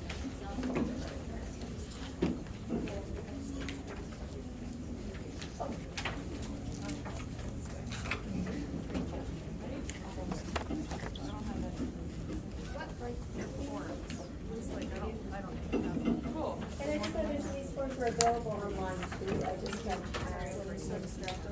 That way, back, that way. She needs one.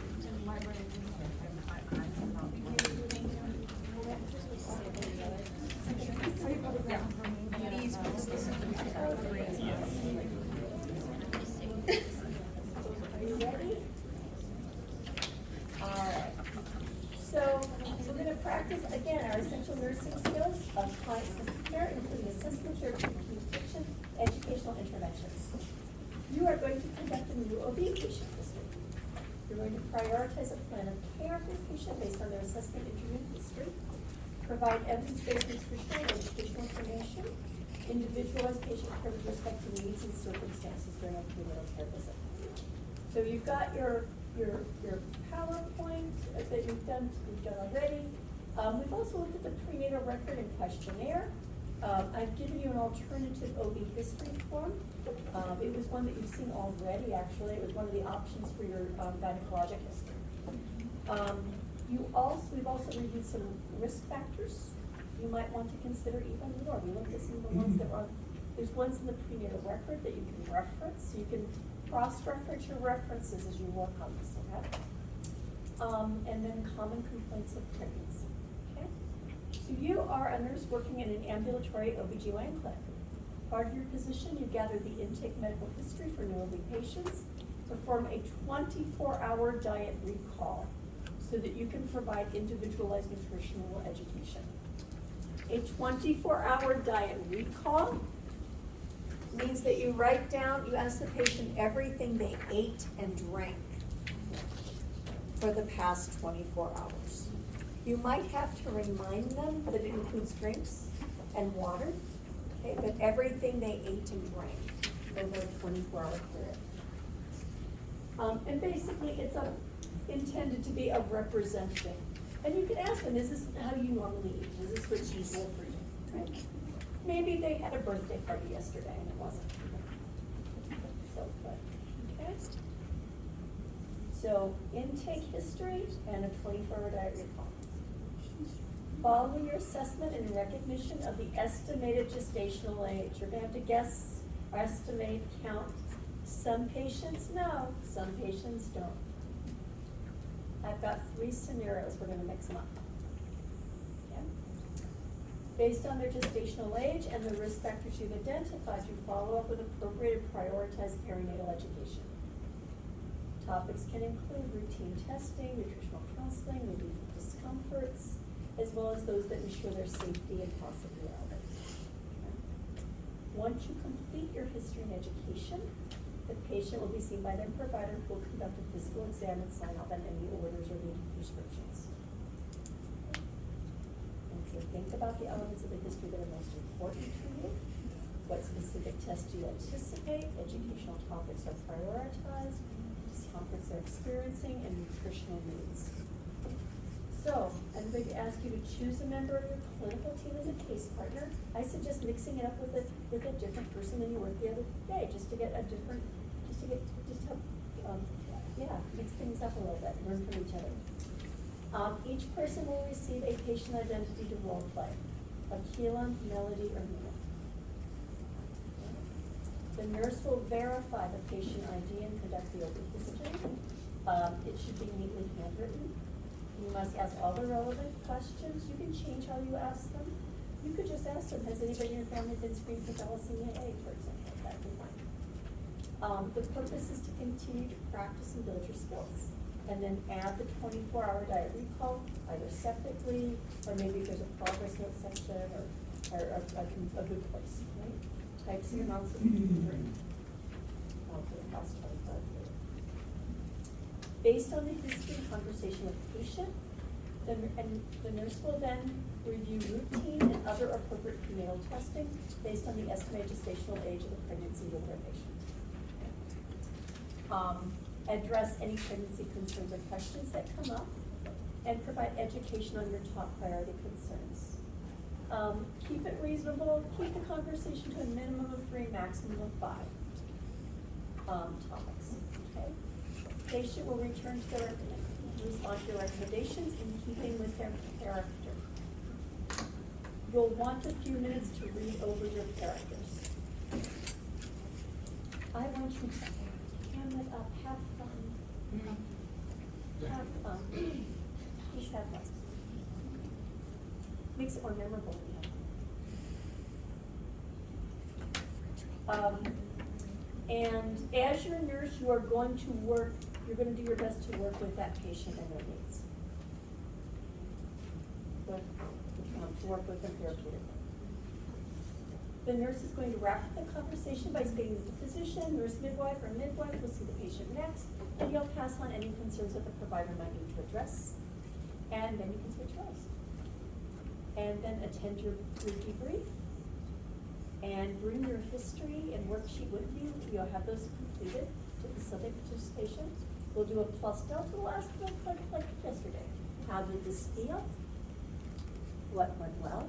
And you know, I think I wanna ask everybody, what did your nurse do well? Sometimes you have a hard time seeing what you do well, but you see it in each other. So I want you to just talk about to share what your classmate did well, so that they can hear that, because you need to hear that from each other. You guys are doing awesome. And we will then talk about the scenarios. We are going to talk about all 3 cases. There are 3, right?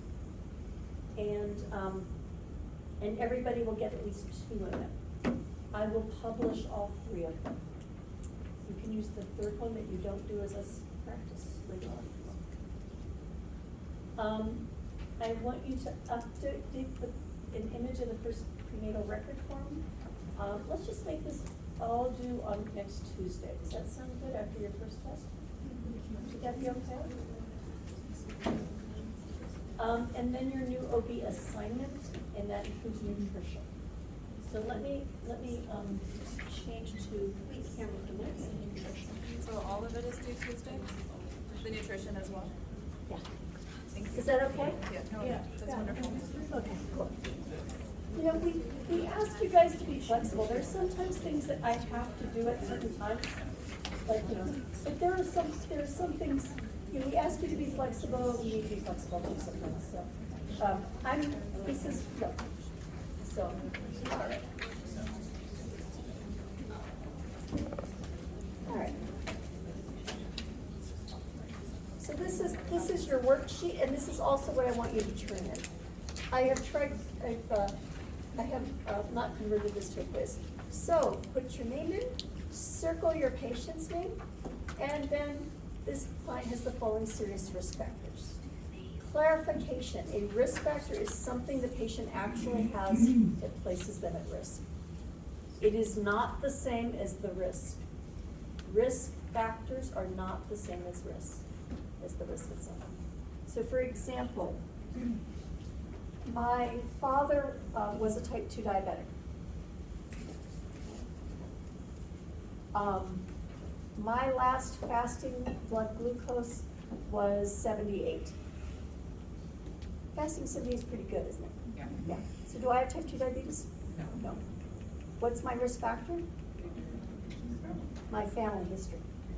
So I have a positive family history for type 2 diabetes.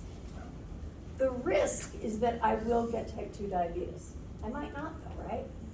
Right? So if you are charting on me,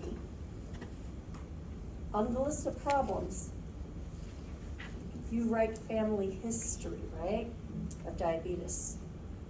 If you wrote down type 2 diabetes, people would then mistreat me, right? I would have, does that make sense? So you don't write down the risk, you write down the risk factor. And so when you're charting on the patient actually has to have the risk factor. If it's a family history, it's a family history of. If it's a prior medical history of. But be that specific, because otherwise it can result in errors in patient's care. Sometimes people have asked me, well, Susie, how do we indicate what the risks are? We all have licenses, we all know what the risks are. When you read family history type 2 diabetes, you know that places the patient at risk of type 2 themselves. Right? Yeah, Erica.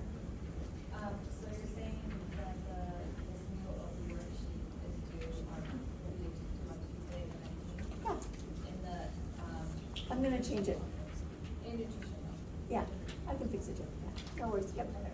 Yeah, I just need a chance to fix it. I'm wanting to review it with you guys first. And we'll turn in this with it, stuff everywhere. Yeah, just turn it, just turn it at the same time, yep. Let me show you this. So that's risk factors. You may not need all the boxes. You might need more for one patient, I don't know. But, and remember, I'm not looking for the social determinants. I'm really looking at medical risk, I'm really looking at physiology primarily. Yeah. Is not having insurance a concern though? Is that serious enough to be a risk factor? Yes. So, but like if somebody has an unsupportive partner, I would not write that down on my problem list as a risk factor. Do I care? Of course I do. Would I refer them to counseling potentially? Maybe, yeah. But I don't think that represents an imminent medical harm to the pregnancy sort of thing, right? Not having insurance, however, sometimes keeps people away from getting medical care that they really need. And that's really potentially really serious. Right? Is late prenatal care a risk factor? Yes, it is. All right, assessment, specific lab tests and lab-based screenings. So if you are educating the patient, only list the lab testing appropriate for your client.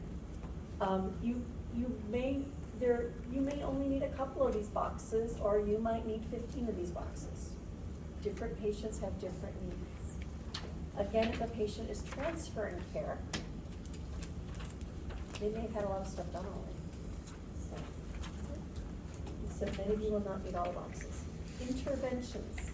Considering your client's history and gestational age and anticipatory guidance topics. The prenatal record form is that blue form that I showed you before. You can look at the one that has all the educational topics. Think about Maslow's hierarchy. What's most important for a patient to know? We can't do everything at one visit, but what would be most important for that patient at that stage?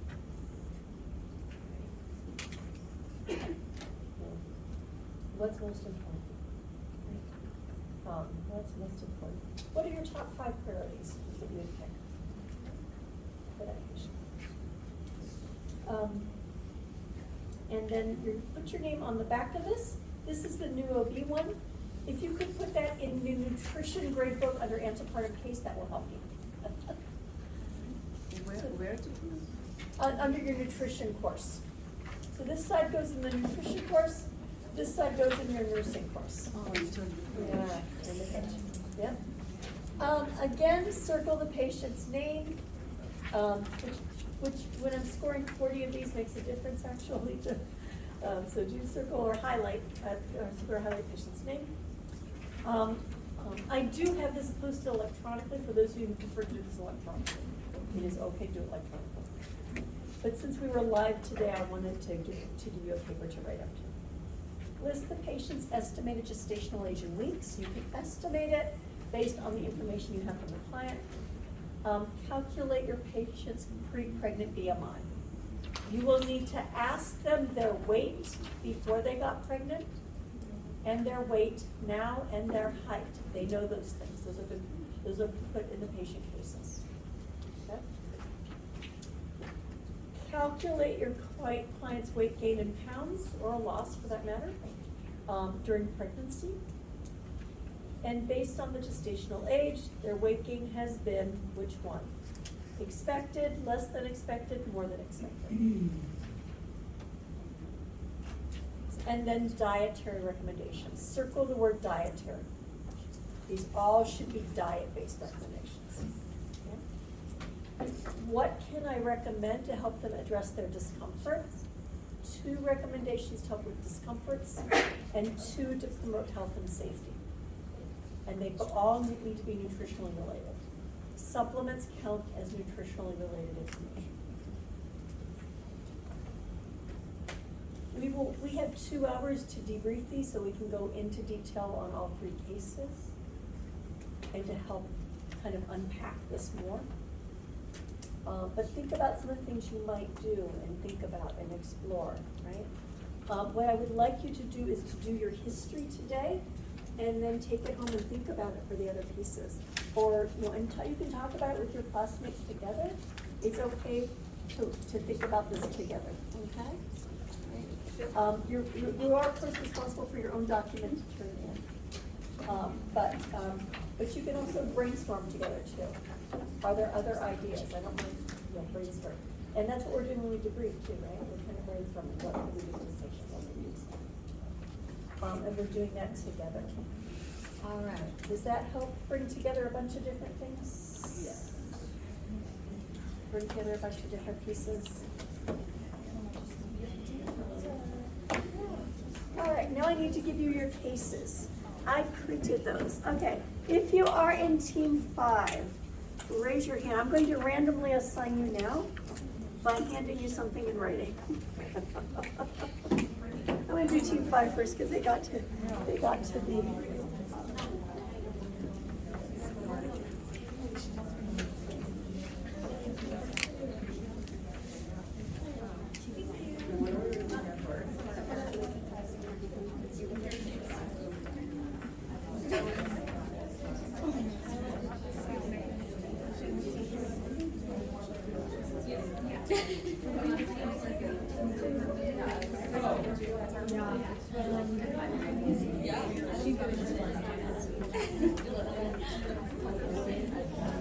So I get an even mix of cases in the same team. Team 4, raise your hand.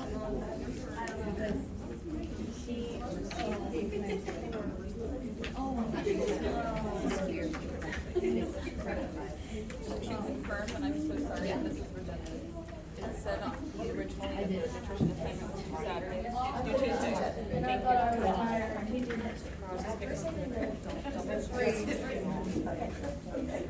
Team 4, assistant 4. Thank you. Again.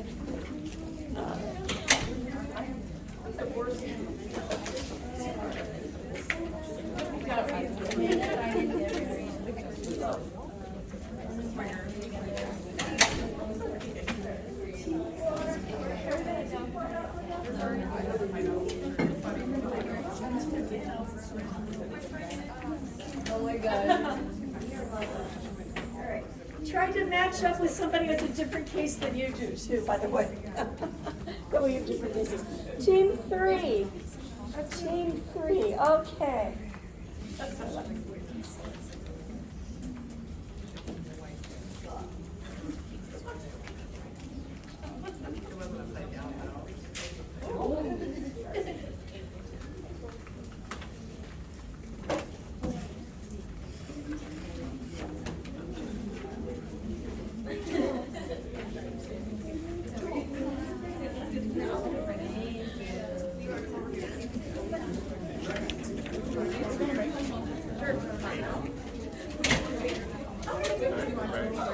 I cannot hear you, but yes. Do you wanna be my partner? Sure.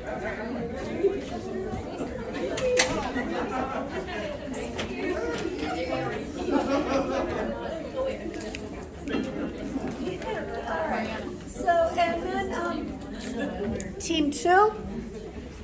Team 2, all right.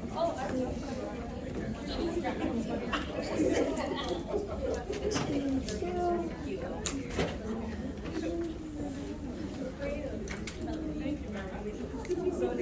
I'm this person. Yes, that's your case. And then,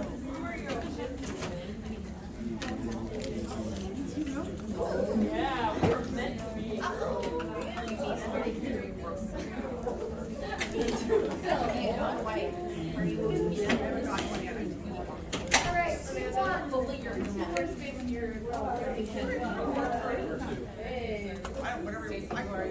right, Nina. I'm Nina.